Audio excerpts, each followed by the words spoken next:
قربانی ہر اس شخص پر واجب ہے جس کو اللہ تبارک و تعالیٰ نے صاحب نصاب بنایا ہو ان دنوں میں.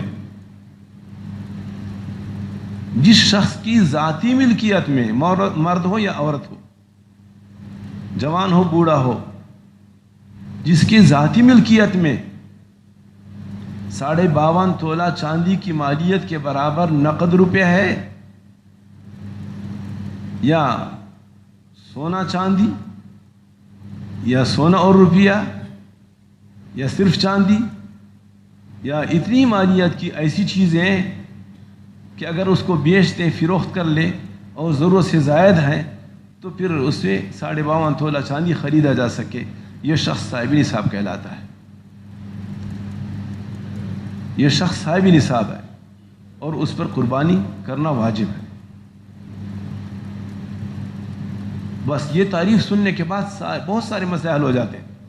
لوگ پوچھتے ہیں بھئی والد ہے اور پھر جو ہے نا اتنے سارے بچے ہیں اور وہ کماتے ہیں تو ایک قربانی کافی ہوگی یا کئی قربانیاں کرنی پڑے گی. یہ تعریف اگر آپ سمجھ گئے کہ صاحب نصاب کون ہے، مسئلہ حل ہو گیا. بھئی اگر بیٹے کماتے ہیں اور سب کچھ والد کے ہاتھ میں دے رہے ہیں، خود مالک نہیں ہے، تو پھر بیٹے کے پاس کچھ نہیں.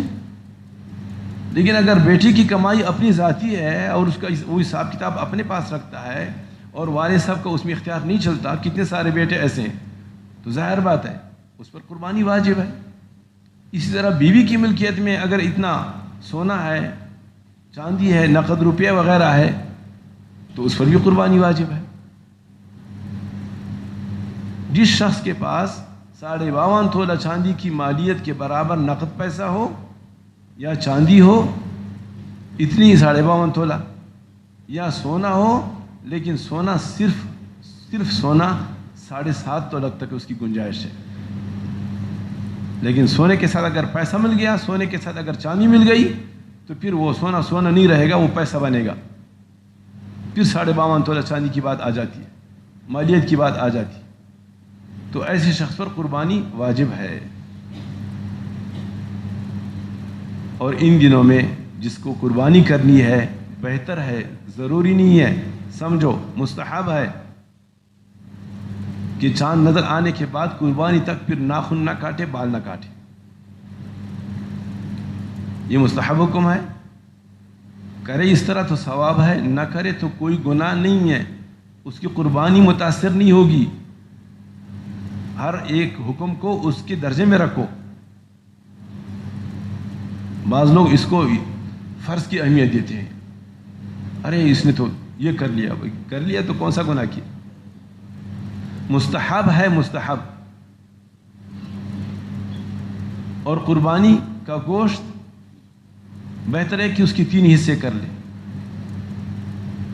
ایک خود کے لیے، ایک اپنے اقربا رشتہ داروں کے لیے، اور ایک غریبوں کے لیے.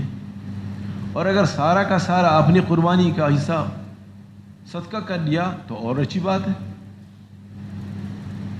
اچھی بات ہے. قربانی کی کھال اپنے استعمال میں آ جائے تو ٹھیک ہے، اس سے کوئی چمڑا بنا لیا، مسلح بنا لیا، کچھ کر لیا، ٹھیک ہے. لیکن اگر بیچ دیا تو اس کا پیسہ صدقہ کرنا واجب ہے. اور بہترین مصرف قربانی کی کھالوں کے لیے مدارس کی طلبہ ہے. مدارس کے طلبہ کو کھال دیا کرے، اگرچہ اس کی بھی آج کل کوئی خاص قیمت نہیں رہی، لیکن شرعی حکم ہے آپ سے جتنا ہو سکے کریں. باقی چلانے والا اللہ ہے، مدارس کو چلانے والا اللہ ہے. تو یہ قربانی سے متعلق کچھ گزارشات تھی، اور ان ایام کی فضیلت سے متعلق کہ بھئی وقت ضائع نہ ہو جائے. اس میں آپ جتنا بھی ذکر کریں، جتنی بھی تلاوت کریں، جتنے نوافل پڑھیں، وہ ایک ایک دن بڑی فضیلت والی ہے.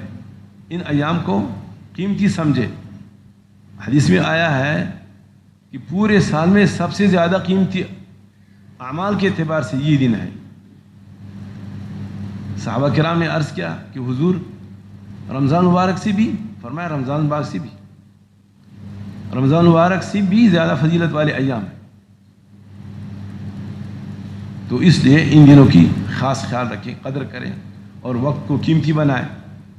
اور قربانی بہتر یہ ہے کہ اپنے ہاتھ سے قربانی ذبح کریں.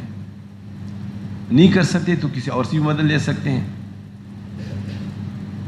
اور یہ بھی سہولت ہے آج کل شہری آبادی میں جیسے جیسے مشکلات آتے رہتے ہیں تو اور بھی انتظام اللہ کی طرف سے آتے رہتے ہیں. غریب علاقوں میں قربانیاں ہوتی ہیں اور آپ جانتے ہیں الحمدللہ بندہ کے توسط سے بھی قربانیاں ہوتی ہے. بڑی قربانی ہو جاتی ہے اور بڑی دعائیں ملتی ہیں ہمیں اور آپ کو بھی. تو جو یہاں خود نہ کر سکے یا کرنا چاہتا ہے زائد ضروری نہیں کہ صرف ایک قربانی کرے. آپ اپنے والد کی طرف سے بھی کر سکتے ہیں, اپنے آبا اور اجداد کی طرف سے بھی کر سکتے ہیں. آپ علیہ السلام نے پوری امت کی طرف سے قربانی کی.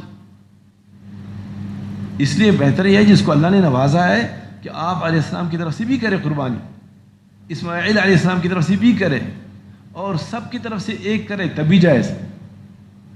الحمدللہ یہاں پر ایسے خوش قسمت لوگ بھی ہیں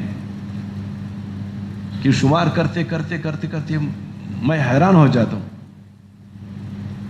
آپ علیہ السلام کی طرف سے کرتے ہیں, ابراہیم علیہ السلام کی طرف سے کرتے ہیں, اسماعیل علیہ السلام کی طرف سے کرتے ہیں, تمام انبیاء علیہ السلام کی طرف سے کرتے ہیں, آدم علیہ السلام کی طرف سے کرتے ہیں, حوا علیہ السلام رضی اللہ عنہ کی طرف سے کرتے ہیں, اور پھر صحابہ کرام کی طرف سے, خلفائے راشدین کی طرف سے خصوصاً, اور ائمہ مجتہدین کی طرف سے کرتے ہیں, علماء کی طرف سے کرتے ہیں, موجودہ دین حاصل کرنے والے طلباء کی طرف سے کرتے ہیں, اور موجودہ دور میں جتنے علماء ہیں ان کی طرف سے کرتے ہیں, مجاہدین کی طرف سے کرتے ہیں, شہداء کی طرف سے کرتے ہیں. تو جس کو اللہ نے جتنا دیا ہو بے شک قربانی کرے. یقین کیجئے اس سے مال گھٹے گا نہیں, مال بڑھتا ہے. اللہ کی رضا کے لیے مال خرچ کرنے سے مال گھٹتا نہیں ہے, مال بڑھتا ہے. وہ الگ بات ہے کہ ہمیں نظر نہیں آتی. تو یہ موقع ہے, اس موقع کو غنیمت سمجھے اور قربانی کریں, اپنی طرف سے بھی کریں, اور توفیق ہو تو آپ علیہ السلام کی طرف سے اور پوری امت کی طرف سے, اور جتنی توفیق ہو زیادہ بہتر ہے. اللہ توفیق عطا فرما دے, عمل کرنے کی توفیق عطا فرما دے.